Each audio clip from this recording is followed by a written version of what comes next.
Masechet Yoma, résumé du Daf Ayin Bet. La Gemara avait cité dans le Daf précédent de quelle manière on préparait le tissu qu'on utilisait pour les vêtements de Keuna. Et on a dit qu'en principe, les fils étaient doublés en 6, des fois même en 8, des fois quand il y avait plusieurs espèces, ça faisait même 24 ou 28. On a vu déjà certaines choses dans le Daf précédent, et la Gemara continue à ramener la suite de la liste. Donc on a vu ce qui était en lin était doublé en 6, on a vu encore d'autres choses, et maintenant la Gemara elle passe au Me'il. Le Me'il du Kohen Gadol,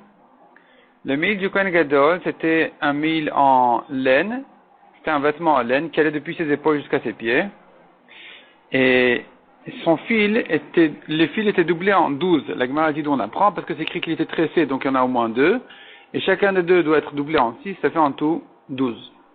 La Gemara ensuite continue et dit, la parochet, les fils de la parochet, le rideau dans le Mishkan était doublé en 24, il y avait 4 espèces, dans chaque espèce il y avait 6 fils, comme on apprend les psukim, ça fait 24, pas de discussion, c'est clair et net.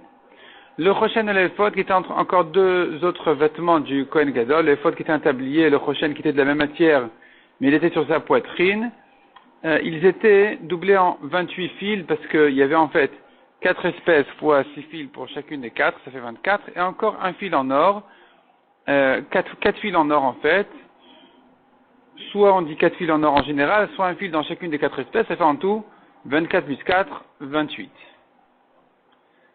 La Gemara fait toutes les drachot où on apprend que les fils en or étaient 4, soit parce que c'est écrit des fils coupés, ça fait 2 fils coupés, ça fait 4, soit on dit que dans chacune des espèces il y avait le même nombre de fils, donc on ne peut pas dire 6, on dira 4. En tout cas, on arrive à 28. La Gemara dit ensuite, celui qui déchire des vêtements de Keuna, il est chayav malkout, interdit de la Torah. De même, dit la Gemara, celui qui détache le choshen du éphod, qui sont attachés par un fil, il est chayav, c'est interdit de la Torah, et aussi de retirer les bâtons du Aaron, c'est aussi interdit de la Torah. La Gemara dit les bâtons du Aaron qui servaient à le porter, ils étaient dans les anneaux, on ne pouvait pas les sortir, mais dans les anneaux, parce que la fin des bâtons était épaissie, donc on ne pouvait pas les sortir des anneaux, mais le milieu des bâtons était plus fin, et donc il y avait du va-et-vient, on pouvait les bouger dans les anneaux. La Gemara ramène encore un pasuk à propos des krashim. Les krashim, qui étaient en fait de quoi était fabriqué le mur du Mishkan, ils étaient des krashim en bois, des poutres en bois qui étaient verticales. Le pasuk dit omdim, ateshitim omdim, des bois de cèdre debout. Qu'est-ce que ça veut dire debout? Première explication, qu'on doit les mettre dans de la même manière qu'ils poussent. On ne peut pas mettre le haut en bas et le bas en haut. Deuxièmement, omdim, ça veut dire qu'ils font tenir l'or. Ils étaient plaqués d'or et l'or était tenu dessus.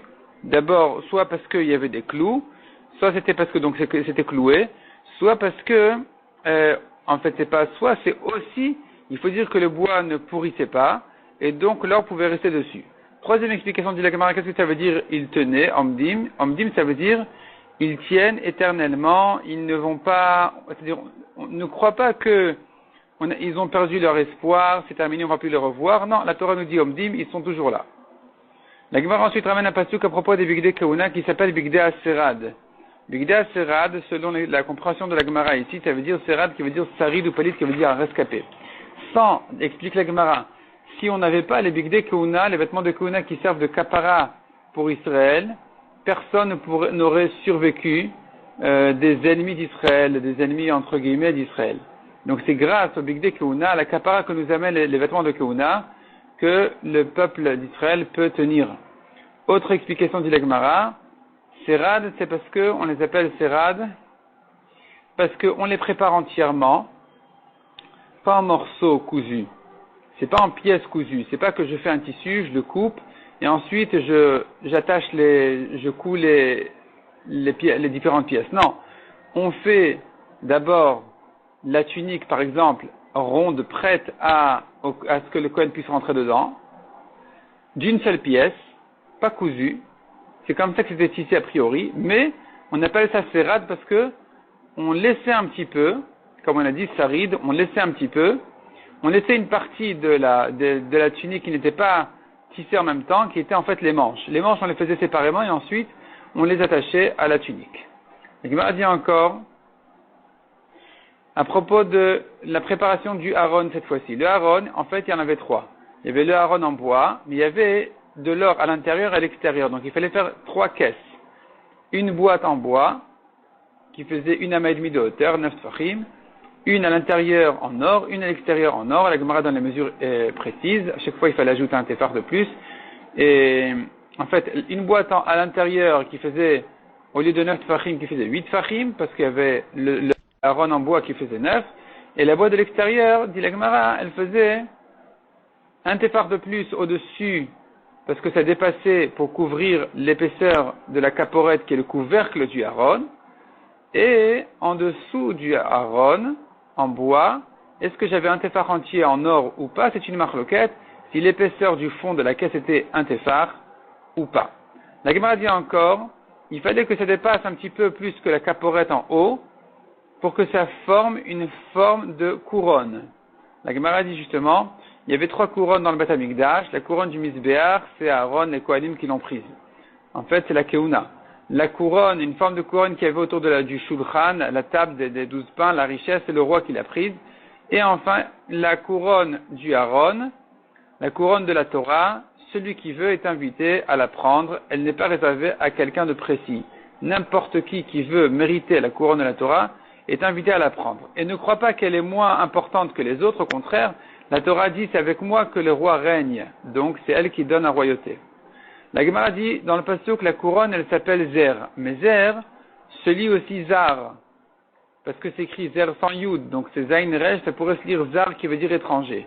Donc la Torah en fait, celui qui mérite, elle devient pour lui une couronne, et celui qui ne mérite pas, elle devient pour lui étrangère, elle va s'oublier.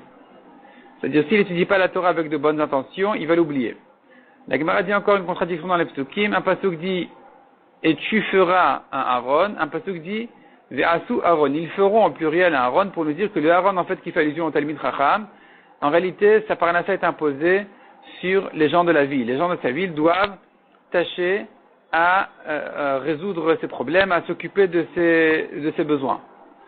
Encore dit le pasuk, il sera couvert en or de l'intérieur et de l'extérieur, comme on a dit.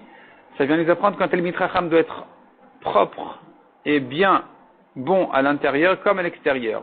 Pas qu'il se montre bien alors qu'à l'intérieur, au fond, il ne l'est pas. La Gemara dit encore, malheur à un Talmid Chacham qui n'a pas de crainte d'Hachem, qui au fond il n'est pas bien. La Gemara compare ça à quelqu'un qui se fait des portails pour accéder à une cour qu'il n'a pas. Il fait une porte alors qu'il n'a rien derrière. Donc c'est de la même manière un Talmid Chacham qui a beaucoup de Torah, mais en fait la Torah n'est là que pour accéder à une crainte d'Hachem alors qu'il ne l'a pas. Donc à quoi ça sert? La Gemara dit encore, je vous en prie à dire Ava au Talmid Chachamim, n'héritez pas 2 fois le Geinom. Vous fatiguez pour la Torah dans ce monde-ci sans profiter de ses plaisirs, et après vous ne l'accomplissez pas, donc vous n'aurez même pas le mérite d'en profiter au Olam Haba. Vous aurez encore une fois le Geinom ensuite. Donc je vous en prie, vous vous fatiguez pour la Torah, au moins faites-le bien. Faites-le bien, comme ça d'abord vous évitez évidemment le Geinom du Olam Haba, au contraire vous aurez des grands mérites, mais même au Olam Hazeh, vous n'aurez pas de Geinom par la fatigue de la Torah, au contraire elle sera un plaisir pour vous. La Gemara dit encore, la Torah s'appelle Sam, Asher Sam Moshe. Bezat Torah Asher Sam Moshe, on l'appelle Sam, pourquoi Sam? Sam veut dire un remède. Celui qui mérite d'étudier la Torah avec de bonnes intentions, elle est pour lui un remède de vie, et si c'est le contraire, c'est un remède de mort, c'est du poison. Au contraire, c'est sa Torah qui va le tuer. La Gemara fait ce même genre de dracha sur d'autres psukim encore.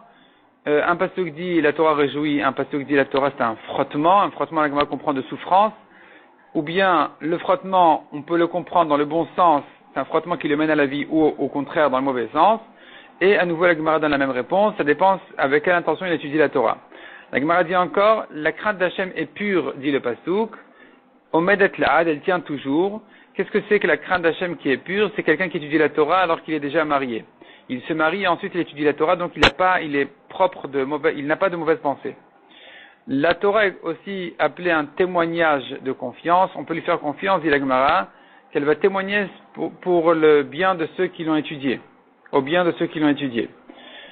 Et enfin, la Gemara dit deux psukim à propos du Mishkan. Les tissus, les toiles du Mishkan, c'est écrit une fois rokem, maser rokem, qui veut dire brodé, une fois c'est écrit maser choshev. Maser choshev, c'est un art. Qu'est-ce que ça veut dire? Soit, dit la Gemara, on dessinait le dessin et ensuite on brodait dessus, sur la peinture, qui est sur le dessin dessiné, la forme dessinée, on brodait ensuite avec un fil. Et donc c'est en même temps choshev, qui veut dire c'était un art dessiné, et ensuite rokem, qui était brodé. Ou bien, dit la Gemara, ce sont deux manières différentes de travailler. Rokem, ça veut dire le tissu est déjà là et on vient broder dessus, ça s'appelle rokem. Choshev veut dire autre chose, ça veut dire qu'il est tissé depuis le début avec le dessin qu'on voulait faire. Dans ce cas-là, s'il est brodé, alors on aura la même forme des deux côtés. Mais si il est tissé a priori comme ça, comme il est très épais le tissu, alors on ferait deux formes, deux images différentes, deux dessins différents, une de chaque côté, parce qu'il était tissé avec une double épaisseur, et dans chaque épaisseur, on faisait une autre forme. D'un côté un lion, d'un côté un aigle, par exemple. Et donc, c'est ça qu'on appelle choshev. Alors que rokem veut dire brodé. Dans ce cas-là, il y aurait eu la même forme des deux côtés.